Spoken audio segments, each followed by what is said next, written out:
¿Qué tal? Bienvenidos a este espacio donde, como siempre, profundizamos en aquellos hechos que han marcado las recientes horas, siempre de la mano de expertos, por supuesto. Soy Osvaldo Canales, junto al equipo del Porqué de las Noticias. Comenzamos.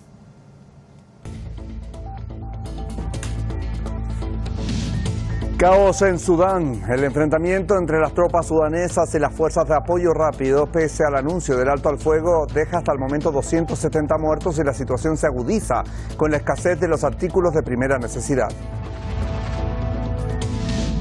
El presidente francés Emmanuel Macron mantiene su fuerte postura y firme postura de defender los alcances de la reforma de pensiones. Una situación que lo ha llevado a recibir abucheos y gritos de dimisión durante desplazamientos fuera de Francia, de París. Miguel Díaz-Canel es reelecto como presidente de Cuba. La nueva Asamblea Nacional de Cuba determinó mantener al actual mandatario hasta el año 2028.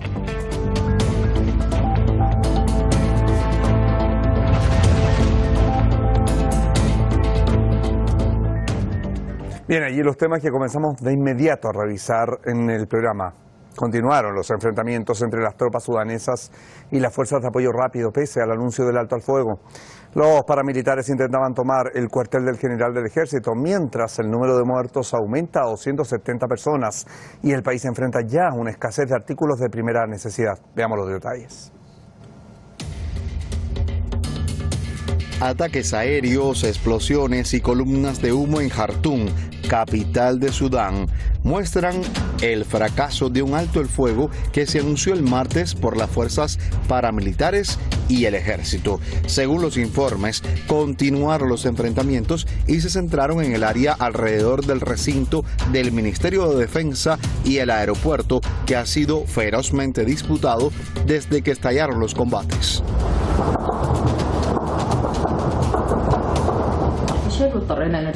Nos sentimos extremadamente asustados, nerviosos y preocupados porque ha habido intercambios de disparos cerca de nuestra casa. Las casas de otras personas han sido alcanzadas por balas. Mi preocupación mayor es mi hija de 9 años, así que trato de distraerla. Sin embargo, ahora nos encontramos con cortes de energía con frecuencia.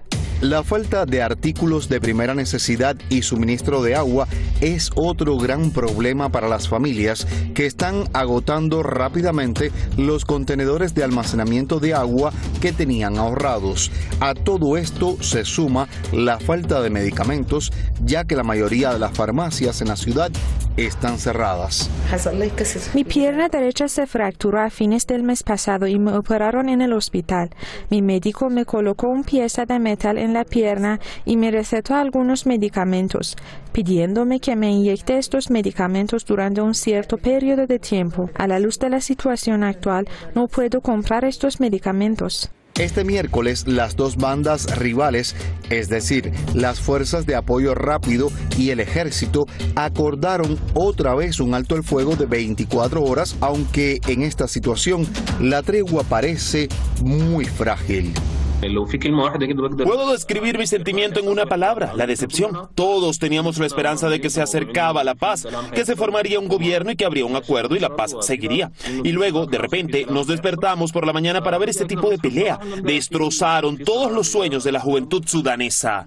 La violencia en Sudán estalló el 15 de abril entre las fuerzas de dos generales que tomaron el poder en un golpe de Estado en 2021, Abdel Fattah al-Burhan y Mohamed Hamdan Daglo. Siguió a una disputa entre ellos sobre la integración planificada de las fuerzas de apoyo rápido en el ejército regular, una condición clave para un acuerdo final destinado a restaurar la transición democrática en el país.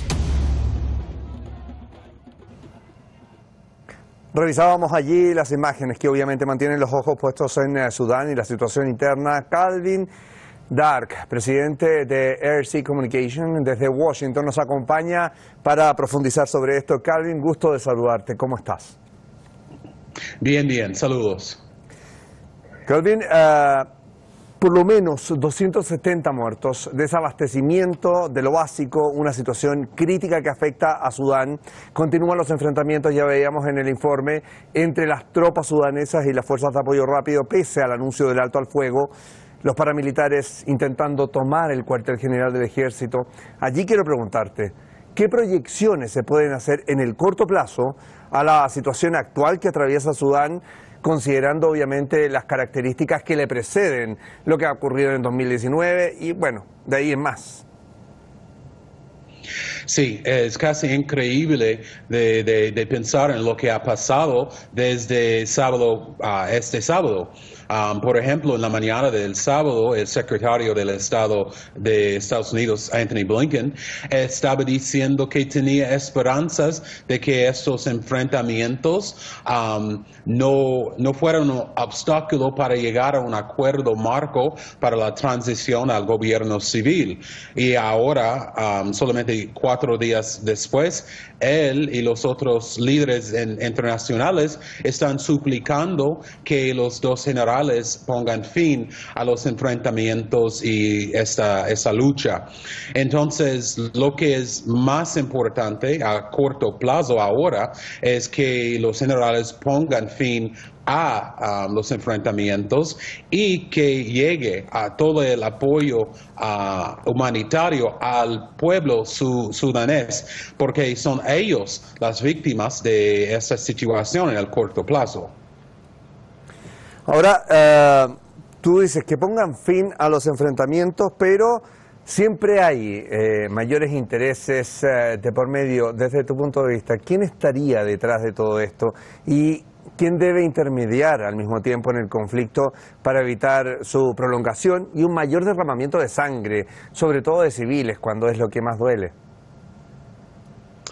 Sí, quien es responsable para mí es bastante claro, son los dos generales, porque hasta sábado ellos estaban casi de acuerdo con el acuerdo marco para esta transición, para integrar las fuerzas de apoyo rápido al ejército sudanés, y al último momento había un desacuerdo. Entonces yo creo que son ellos que son más responsables, que si ellos pueden poner en prioridad la seguridad, el futuro del pueblo sudanés, ellos pueden ver que estos enfrentamientos no van a ayudar a esa transición al gobierno civil ni a la gente que están sirviendo. Y cuando se trata de quién puede ayudar, yo creo que los Estados Unidos, pero no solo los Estados Unidos con los otros poderes regionales pueden negociar con los generales, dar incentivas a ellos, puede que regrese a este acuerdo para la transición civil, pero lo que está pasando ahora es imposible de hablar de eso. Tenemos que poner fin a la violencia y después los líderes y los poderes internacionales pueden trabajar con los dos generales para llegar a este acuerdo y la transición democrática. Bien, y estaremos pendientes de eso. Como tú señalas, estos hechos comienzan recién el sábado y ya tenemos una cifra que es bastante desalentadora, 270 víctimas fatales y obviamente el desabastecimiento que va a complicar mucho más la situación para los heridos en los hospitales y las personas que intentan sobrellevar la situación. Calvin Dark, muchísimas gracias por el contacto, como siempre, un abrazo. Gracias. Hasta pronto. Bien, vamos con lo siguiente, nos vamos a movilizar hasta Francia. Emmanuel Macron enfrenta la molestia de los franceses en su primera aparición en público a las afueras de París.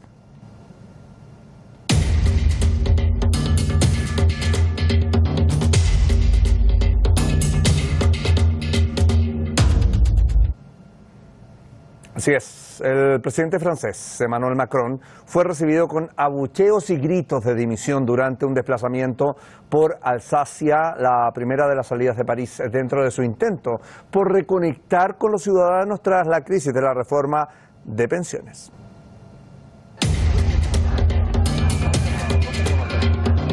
Francia sigue viviendo protestas antigubernamentales. El presidente Emmanuel Macron fue abucheado por multitudes en Alsace, en el este de Francia, en su primer viaje fuera de París desde que promulgó su impopular reforma de las pensiones.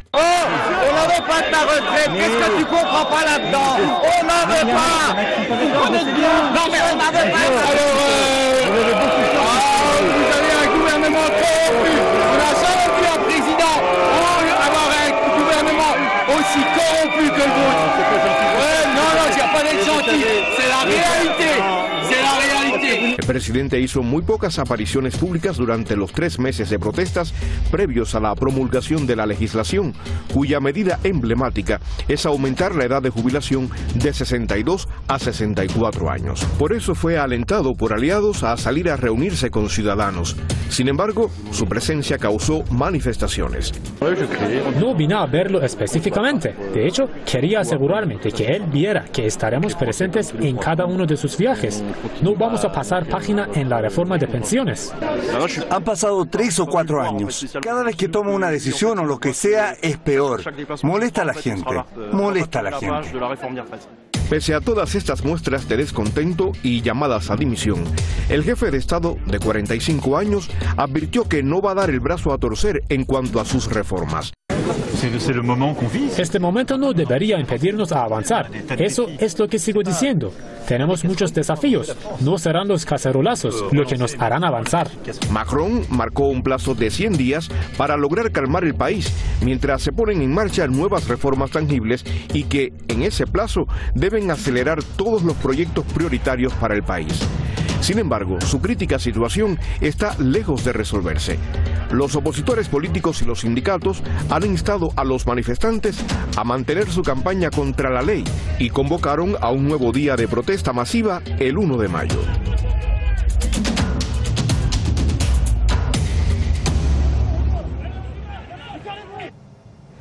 Bien, los franceses están decididos a mantenerse en las calles para protestar contra esta reforma que aumenta de 62 a 64 años la edad de jubilación. Paula Jiménez, analista desde el Centro CLAE, desde Buenos Aires, Argentina, nos acompaña a estas horas. Paula, gusto de saludarte, ¿cómo estás? ¿Qué tal? Un saludo para toda la audiencia y para vos también. Bien, te escucho fuerte y claro, así que te llevo de inmediato a revisar esto que llama la atención porque obviamente el espíritu francés está en las calles, no es nuevo, conocemos más o menos cómo se mantienen ciertamente cuando le da el enojo a la población. Emmanuel Macron defiende su reforma al sistema de pensiones, como decía, que aumenta la edad de jubilación y lo aprueba por decreto en su momento después de varios meses de protestas. ¿Qué puedes decir del costo político que esto le va a llevar a Macron en esta oportunidad? El mandatario galo argumenta que es una población que envejece y que se debe sostener el sistema. Por supuesto que va a tener un costo político enorme para Macron. Luego de esta aprobación por parte del Consejo Constitucional, donde se termina validando, lo que sucede es que Macron confirma o realiza una de sus propuestas de campaña, porque estaba dentro de sus propuestas esto de la reforma. Él plantea que esta reforma es necesaria para evitar un colapso del sistema de pensiones, ¿no? Y un poco habla de ahorrar en déficit, lo pone en un plano macroeconómico y en el plano de posibilidad de su gobernabilidad. Sin embargo, Macron tiene muchos frentes abiertos, no solamente el costo político que tiene la reforma, sino también la guerra en Ucrania y el malestar y el rechazo cada vez mayor que hay respecto de la presencia francesa en África. Entonces, en este sentido, el costo de la reforma trae un nivel de movilización y de malestar. Recordemos que Macron hasta 2027 va a tener que seguir siendo presidente y además tiene minoría en el Parlamento. 2/3 de la población está en contra de esta reforma. Hay en este momento interrupción de clases, interrupciones en el transporte, en la recolección de residuos, huelgas generales, la CGT está ejerciendo enorme presión, hay movilizaciones en las calles y también se está conformando una fuerza de oposición. Esto quiere decir que si bien Macron va a poder llevar adelante su programa de gobierno tal como planteó en su plataforma política electoral, va a tener enormes dificultades y va a tener que transitar con muchísima debilidad su gobernabilidad de acá a lo que le resta de gobierno. Ahora, ¿qué ruta puede tomar la normativa? Ciertamente la ley es impopular. ¿Qué caminos existen hoy en día? Porque en Europa en general, bueno, y a nivel internacional, la población tiende a envejecer y por eso se toman estas medidas que no son populares, que tal vez no es el momento para muchos o por lo que muchos creen, pero ¿qué caminos piensas tú que deberían ponerse ahí en entredicho para no prolongar este malestar ciudadano que ya tiene propuesta para el 1 de mayo continuar las movilizaciones de manera fuerte? Creo que hay un problema estructural que tiene que ver con las políticas neoliberales que impulsa Macron, que son parte de su programa político, que lo que tienen que ver es con el recorte siempre por el lado de las clases trabajadoras, de las grandes mayorías. El derecho a la jubilación ha sido una de las grandes conquistas del pueblo francés. Niveles de estabilidad y el goce de una vida digna es algo que forma parte de la identidad, de la genética de los franceses y las francesas. Entonces, claro, muchos hablan de este derecho adquirido que obviamente hay que defenderlo. Claro, toca fibras muy sensibles de la identidad política francesa. Entonces no las va a tener fácil y recordemos que hay fuerzas políticas importantes. Yo creo que lo que se viene hacia adelante en términos de tendencias tiene que ver, por un lado, con el posicionamiento y la capitalización política de Mélenchon en relación a la fuerza que viene adquiriendo en el Parlamento y a la capacidad de haber construido una coalición en términos políticos como para posicionarse como un próximo candidato, pero también, por supuesto, como ocurre en toda Europa y también en países de Latinoamérica, este riesgo de la salida por derecha, donde hay un sindicalista, Laurent Berger, que es del Sindicato Reformista de la Confederación Francesa Democrática de Trabajadores, que hace un planteo interesante. Él dice: el cohete de Marine Le Pen ha despegado y no hay que permitir que se ponga en órbita. ¿Qué quiere decir esto? Que también existe esta posibilidad de que la crisis la terminen capitalizando estos sectores más radicalizados de la derecha, que recordemos que fueron a balotage con Macron y que por solo 17 puntos perdieron las elecciones. Entonces, lo que se dirime es un escenario de conflictividad social. Macron tiene que llegar hasta 2027. Las políticas de ajuste no solamente afectan a la economía, sino también, como te decía anteriormente, a la identidad política. Y entonces esto tiende a agudizarse, y si bien el programa económico que lleve a Macron adelante puede mejorar las condiciones económicas, está claro que en términos políticos esto representa una derrota y va a tener que transitar una gobernabilidad muy, muy conflictiva en lo que viene para adelante. Así es, Paula Jiménez. Veremos qué pasa entonces el 1 de mayo en distintas ciudades de Francia, partiendo por París, la capital, que ha sido el epicentro de estas manifestaciones. Muchísimas gracias por el contacto, como siempre. Hasta pronto. Hasta luego. Nosotros nos vamos a ir hasta Cuba, que renueva el mandato del presidente Miguel Díaz-Canel.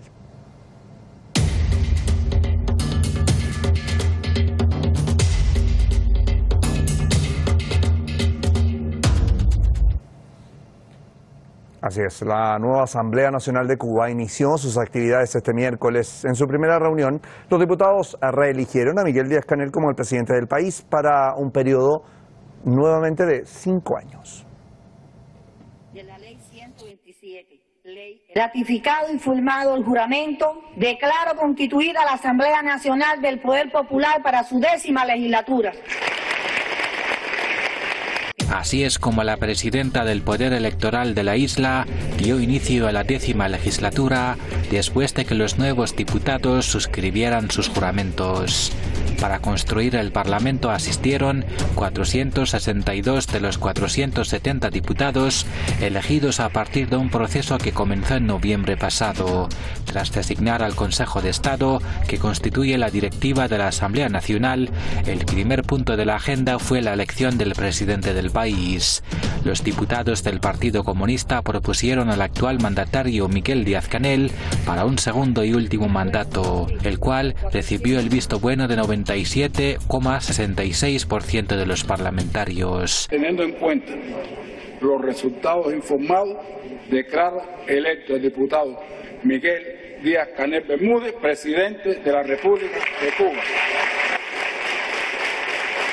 El presidente reelegido tendrá como principal desafío sacar adelante a la isla de una severa crisis económica producto de la recesión pospandémica y las severas sanciones por parte de Estados Unidos. En medio de profundas dificultades que generan los obstáculos externos a nuestra economía, pero también el burocratismo, la indiferencia o la corrupción inaceptable por principio, depende mucho de que cada diputada y diputado asuma con entrega y compromiso el histórico desafío que nos hemos planteado: vencer al bloqueo sin esperar que lo levanten.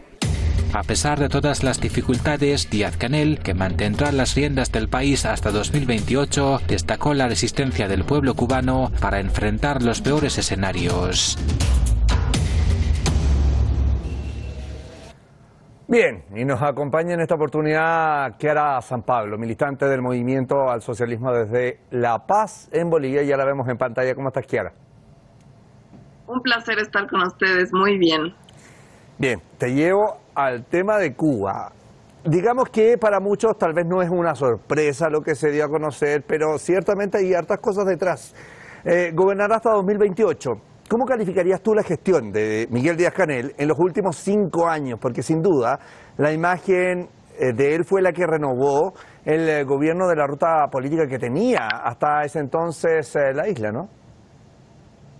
Bueno, es importante recalcar que en primera instancia Díaz-Canel es una figura que al parecer no piensa traicionar los principios de la Revolución Cubana, ¿no? Y eso es muy importante a resaltar, porque es un miedo que siempre existió, ¿no? Es un miedo que existe en la población cubana aún, de que sigue este fantasma de Fidel, que fue de alguna manera ideal en muchas cosas, y se pensaba que a lo mejor ya dejando Raúl Castro el poder y comenzando Díaz-Canel iban a cambiar las cosas, o se iban a dar concesiones a Estados Unidos, o se iba a debilitar la economía de alguna manera.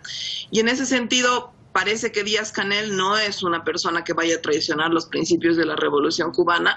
Sin embargo, yo creo que hay que decirlo, no ha sido el mejor estratega, sobre todo económicamente hablando, para salvar la situación económica de la isla. En su momento, la Revolución Cubana destacó por tener creatividad para poder salvar la economía en función al gran bloqueo que tienen por parte de Estados Unidos, en función a que se les sube el precio para importar alimentos, se les sube el precio para importar medicamentos, y no solo se les sube el precio, se les prohíbe la importación de muchos medicamentos. Lo que pasó en la crisis del COVID del 2019, 2020, 2021 fue justamente eso, y ahí yo creo que es un elemento para criticar en Díaz-Canel, que claro, todos sabemos que, o al menos no todos, pero la gente que se informa un poco sabe que Cuba tiene condiciones difíciles en torno a en 2019 justo Díaz-Canel y con Raúl Castro impulsan el cambio de la Constitución, enfocándose en este nuevo, digamos, timonazo que se le da a Cuba por lo que Canel pugna, que es la ciencia. Canel está pensando en una Cuba que se desarrolle teniendo el bloqueo ahí, pero desarrollándose con la ciencia y con la educación. Y eso es lo que sí se ha hecho. Sin embargo, ¿qué pasa? ¿Qué pasó con las vacunas que se generaron y que se crearon en Cuba, la Soberana y demás?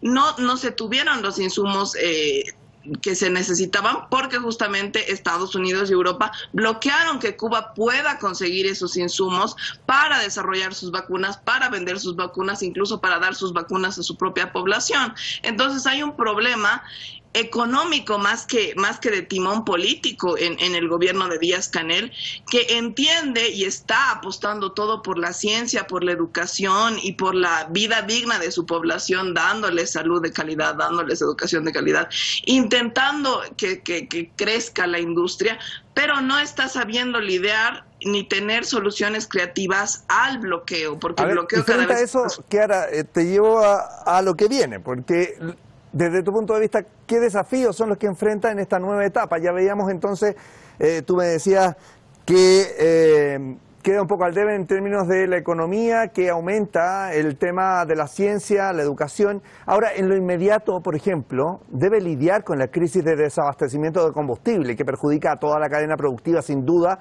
y esto se suma al bloqueo que ya tiene Cuba. Pero al mismo tiempo cuenta con un mayor respaldo internacional. ¿Cómo ves tú el mayor desafío que tiene en esta nueva etapa hasta el 2028? Bueno, en torno a eso, lo que está generando esta crisis de abastecimiento de combustible, sumado a toda la crisis de falta de turismo y crisis económica por la inflación mundial y por el COVID-19 en general que estuvo en estos últimos años, lo que está generando es que en primera instancia Cuba pueda producir menos de lo que producía, que ya era poco. Menos alimentos, menos bienes y menos medicamentos. Que Cuba en su buen momento, hace 10 años, producía muchas cosas que hoy en día ya no puede producir. Y por eso mismo hoy en día Cuba está más a la deriva de la inflación, las cosas cuestan más para los bolsillos de los cubanos y las cubanas, y para el gobierno mismo, que no es solo que haya crecido la inflación porque se esté bloqueando el combustible, los insumos médicos, medicinas básicas como el paracetamol, le cuestan mucho a Cuba conseguirlas porque se las bloquea y las tiene que comprar al triple de precio. Entonces, tomando eso en cuenta, ¿cuál es el reto de Díaz-Canel? Intentar que con la alianza, aliarse a otros países como Cuba hizo muchas veces, otros países del eje progresista, para conseguir los recursos para progresar en su industrialización o volver a la industrialización que un día tuvo y producir bienes, alimentos y medicamentos, que son lo que está generando que Cuba gaste tanto hoy en día en importación. Eso en primer lugar. Combatir los precios abusivos que son resultado de la misma cadena inflacionaria que tiene como consecuencia la no industrialización, y disminuir también, y eso es importante mencionarlo, la corrupción que está creciendo y que se ha denunciado desde el pueblo cubano en los últimos años, ¿no? Eso es también un punto importante porque en estos últimos años ha habido un descontento con el gobierno de Díaz-Canel justamente por estos dos factores, el tema económico, de la inflación, de la subida de los precios, cuando el sueldo no sube, cuando el salario no sube en Cuba, y además el tema de la corrupción estatal, que ha merecido fuertes quejas por parte de la población. Así es, entonces nos quedamos con eso por el momento. Claramente tiene muchos desafíos, son 5 años más que va a estar ahí en la presidencia y que tienen que demostrar este cambio que en su momento fue el que se prometió para la isla. Bien, Kiara San Pablo, nos quedamos con eso, gracias por el contacto. Muchas gracias. Nosotros vamos a revisar los temas que hemos abordado en el programa.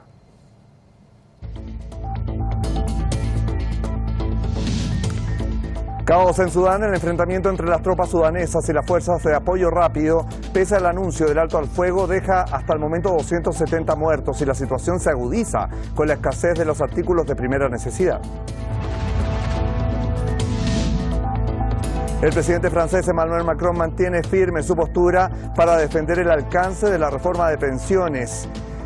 Lo llevó a ser recibido esto por abucheos y gritos de dimisión durante un desplazamiento a las afueras de París. Y el presidente Miguel Díaz-Canel es reelecto como el nuevo mandatario de Cuba. La Asamblea Nacional de Cuba determinó mantener al actual mandatario hasta 2028.